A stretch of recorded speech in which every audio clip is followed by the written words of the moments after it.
Oi, pessoal, sejam muito bem-vindos ao canal Clube de Bolso, onde a gente fala sobre os nossos filmes, séries e livros favoritos.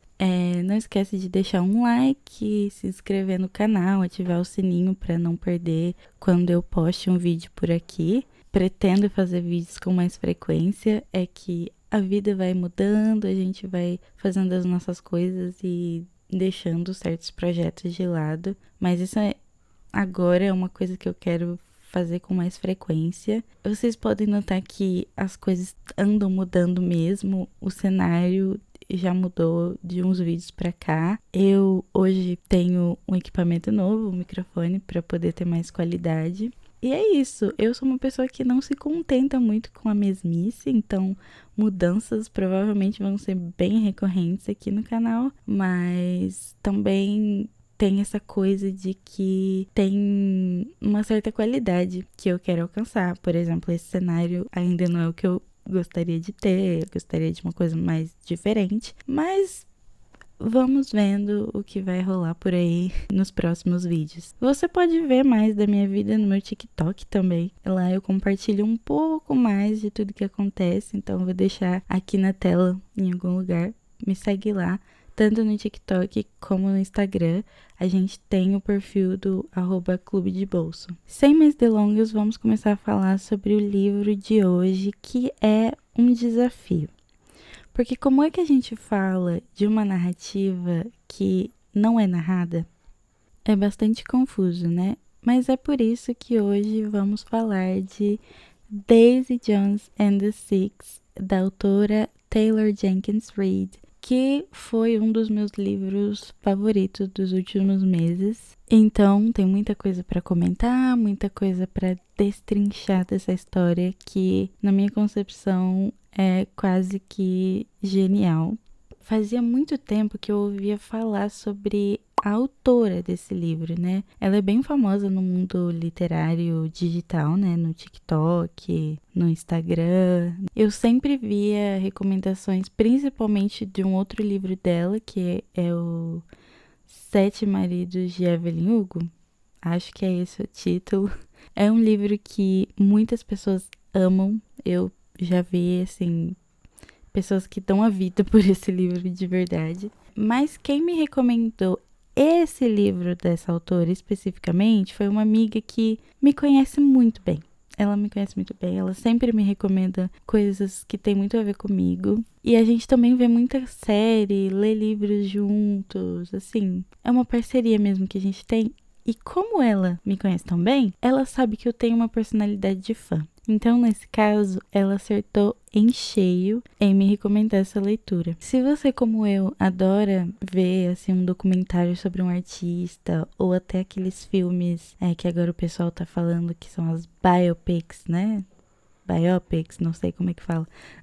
Mas enfim, esses filmes que contam mesmo a vida de um artista, parabéns. Você tem personalidade de fã. Geralmente, a pessoa que tem esse tipo de personalidade gosta de saber tudo que cerca a vida de uma celebridade ou de um cantor, de uma banda. Desde coisas como a jornada do anonimato para o estrelato, ou como são as produções dos álbuns, ou a relação entre uma celebridade e outra, ou até mesmo entre os membros de um grupo ou de uma banda. E aí fica a recomendação para você que tem esse tipo de personalidade desse livro, porque ele tem tudo isso, mas contando a história de uma banda fictícia que nunca existiu de verdade. Como o próprio nome já diz, a gente vai acompanhar a história da Daisy Jones, que é uma cantora solo, construindo uma carreira para si mesma, e do grupo ou banda The Six. E como vocês já podem imaginar, o caminho dessa banda e dessa cantora solo vão se cruzar em algum momento e gerar histórias muito emocionantes e bem empolgantes.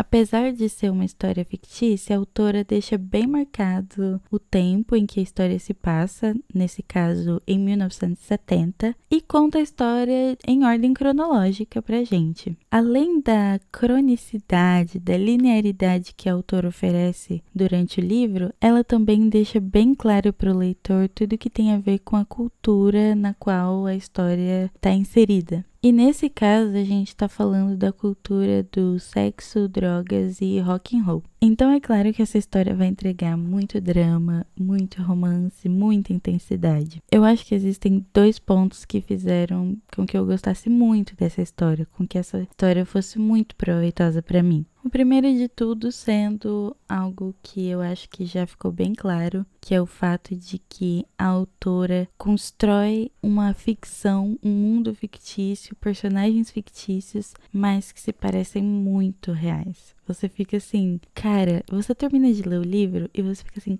cadê a música desse pessoal no Spotify? Cadê?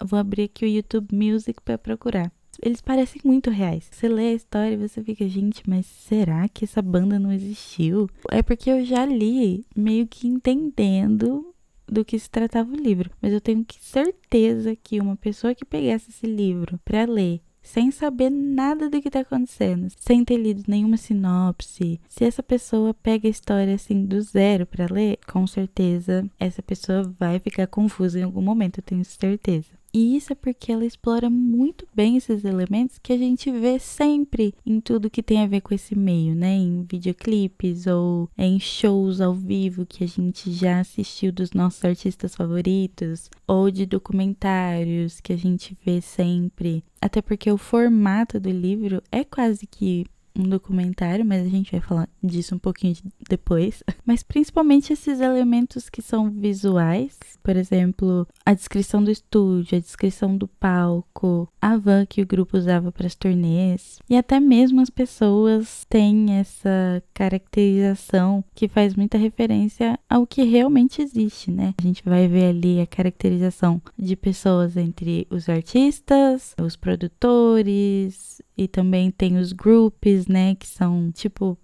tietes, talvez, no português. Mas além desses elementos visuais, a gente também tem os elementos, assim, do enredo mesmo, do que acontece na história, que são coisas que a gente ouve falar também, por exemplo, a rivalidade entre certos artistas ou o romance entre eles. E além dos acontecimentos, eu também diria que os dilemas que os personagens enfrentam ali durante a história também são muito reais. A gente vê personagem que tem problema com abuso de substância, a gente vê personagem que tá ferrada na vida amorosa.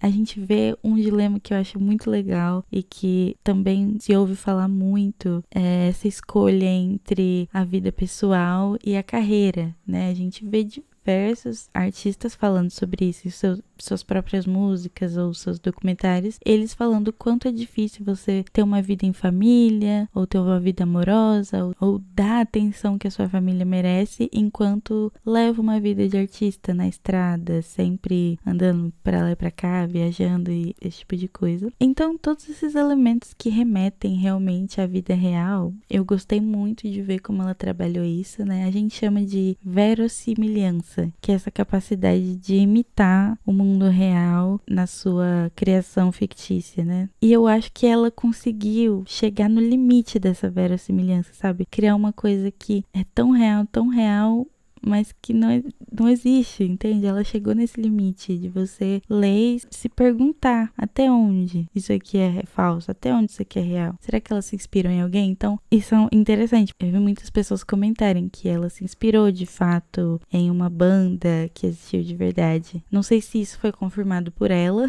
mas já parou pra pensar que pode ser que as pessoas tenham esse pensamento de que houve uma inspiração justamente pelo fato de que é impossível ela não ter se inspirado em algo real para ter criado isso, porque é tão parecido com a realidade. Deu para entender? O segundo ponto já tem mais a ver com os personagens, né? Eu falei um pouco sobre os dilemas, mas eu sempre tento deixar assim para falar dos personagens de uma forma separada, porque quando um autor consegue criar um personagem que te envolve, que te faz acreditar ali na causa dele, na emoção dele, nas decisões dele, isso é muito legal. E isso gera um efeito de identificação na gente gigantesco, né? Eu poderia falar de cada um, poderia falar sobre a Daisy, sobre como ela é uma pessoa assim completamente entregue às emoções dela, ela é super impulsiva. Poderia falar sobre o Billy, poderia falar sobre todos. Eu amo eles e realmente, assim, viraram pessoas. Eles viraram pessoas reais pra mim. São como meus amigos, é sério. É doentio, será? Falar isso? Não, acho que não, né? Mas assim, eu acreditei neles até o final. Eu tinha vontade, às vezes, de falar, não, dá um conselho, sabe? Não, não faz isso, amiga. Não, cara, não faz isso. Então eu gostei bastante da construção dela, dos personagens. Na verdade, eu só tenho que falar sobre um personagem que me deixou em dúvida durante o livro todo, que é o Ed. O Ed é um personagem que aparece somente em alguns momentos, assim, pra fazer alguns comentários. E ele tá ali na história pra fazer uma espécie de antagonista, né? Então, dentro do grupo The Six, a gente tem o Billy, que é um personagem muito importante, meio que primeiro plano, assim. E a gente tem o Ed, que é tipo assim, o contrário dele. Ele é super deixado de lado, não escutam muito as opiniões dele. Então, sempre que ele aparece na história, ele aparece para fazer algum comentário negativo com relação às situações que estavam acontecendo. E aí, isso acabou não me agradando tanto, porque outros personagens, mesmo que secundários, todos tinham histórias pelo menos interessantes. E ele é o único que a gente não soube muito da vida pessoal dele, dos dilemas pessoais dele, além desse dilema que estava sempre ligado ao dilema do protagonista. Então, acabava construindo mais a narrativa do personagem principal do que dele. E aí foi muito difícil se identificar com ele. Tá, eu acho que não dá para falar desse livro sem falar um pouco sobre a estrutura dele. Então, como funciona esse livro? Ele foi escrito de uma forma que realmente imita um documentário que você vê na televisão ou no cinema, que é o integrante da banda ou a personagem contando o seu depoimento a partir do seu próprio ponto de vista. O que significa que essa história não tem narrador. Ela não tem descrições como um livro normal, um livro comum que a gente vê, né? Então, para ser bem visual, vamos colocar assim. A gente tem, por exemplo, a Daisy. Ela vai te contar algo que aconteceu no ano tal, na data tal, a partir do ponto de vista dela. Então, vai ter lá, Daisy, 2 pontos. E aí a fala dela, contando tudo o que aconteceu. E às vezes você vai ver que as histórias vão intercalar falas de vários personagens. E é aí que a gente volta no ponto do começo. Como a gente tem uma narrativa que não tem um narrador, isso gera uma confusão na nossa cabeça, porque essa história, ela é uma narrativa. Em tudo o que ela se propõe ser. Ela tem um enredo, ela tem começo, meio e fim. Ela tem a descrição de lugares, personagens, do tempo. O único elemento que realmente não está presente é o narrador. Eu acho que é inevitável nesse momento não se questionar o que é um narrador. E é meio impossível não falar disso sem ficar um pouco teórica demais, até porque essa é uma pergunta que é muito difícil de você ter uma resposta concreta. Então você acaba tendo teorias e mais teorias. Muita gente vai confundir o narrador com o autor do texto. E eles não são a mesma coisa. Eu tô pensando numa citação aqui, mas eu esqueci quem foi o autor. Eu vou buscar e vou colocar aqui na tela. Mas alguém diz que o narrador, ele é como uma forma que a gente vê de muito, muito longe. Então, por exemplo, se você vê um homem muito longe, você sabe que aquilo é um homem, porque ele tem uma forma de homem. Ele tem uma silhueta, ele tem pernas, ele tem braços, você reconhece isso. Mas você nunca sabe dizer características específicas desse homem. Você não sabe qual vai ser a cor dos olhos dele, ou às vezes nem a cor do cabelo. E esse autor, ele vai dizer que o narrador é isso. E ele vai acrescentar ainda o fato de que quanto mais perto você tenta chegar desse narrador, mais longe ele fica. Então é que o narrador, ele é uma coisa irreconhecível. Quando me perguntam, eu gosto de definir o narrador como a voz que narra o texto. E o que acontece é que às vezes essa voz, ela vai dar espaço para outras vozes, as vozes dos personagens. Isso acontece em momentos como, por exemplo, quando você usa um travessão ou quando você usa aspas no texto. No caso de Daisy Jones and the Six, o que a gente está vendo é um narrador que abdicou totalmente da sua voz. Ele abriu totalmente o espaço dele de narração para as vozes dos personagens em 100% do tempo. Quando o narrador faz isso, ele se coloca como ouvinte na história também. E nenhuma escolha é por acaso. Ao fazer esse movimento de sair de cena e deixar as pessoas, as próprios personagens contarem suas histórias, ele está fazendo nada mais, nada menos que tentar ser imparcial, tentar deixar com que cada personagem conte a sua própria visão dos fatos sem nenhum tipo de interferência. Eu não sei se a Taylor Jenkins Reid realmente pensou em tudo isso ou se ela realmente só queria fazer algo que fosse o mais semelhante a um documentário possível e fez dessa forma, mas eu sei que pra mim funcionou bastante. Foi uma leitura bem leve, descontraída e gostosa. Me surpreendeu bastante a leitura desse livro porque fazia muito tempo que eu não mergulhava numa história a ponto de sofrer com os personagens dessa maneira. E sofrer também porque o livro acabou. Quando acabou eu fiquei, meu Deus, o que eu vou ler agora? Eu não sabia de verdade. Eu fiquei com uma ressaca literária imensa. Na verdade, já fazem mais ou menos um mês que eu terminei essa leitura. Eu fiquei pensando um pouco sobre o livro e pensando em algumas coisas que eu não trouxe aqui para falar exatamente. De início, quando eu terminei, eu dei 5 estrelas pro livro, mas eu tirei meia estrela porque eu li alguns comentários assim, né? Eu uso o Goodreads, sempre leio análises e resenhas que o pessoal deixa. E eu vi muitas pessoas falando sobre a personagem Camila, que é uma das minhas personagens favoritas, mas que sofreu muito durante o livro, gente, pelo amor de Deus.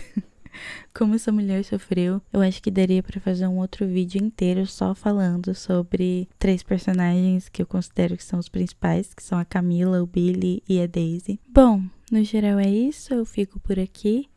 Não se esqueçam de deixar o seu like, se inscrever no canal e ativar o sininho para acompanhar aqui. Deixa nos comentários o que você achou desse livro, se você já leu ou se você tem vontade de ler, caso você tenha chegado aqui por acaso. Lembrando que isso tudo sempre ajuda os meus vídeos a chegarem em outras pessoas. Então, muito obrigada se você veio até aqui e até mais. Tchau!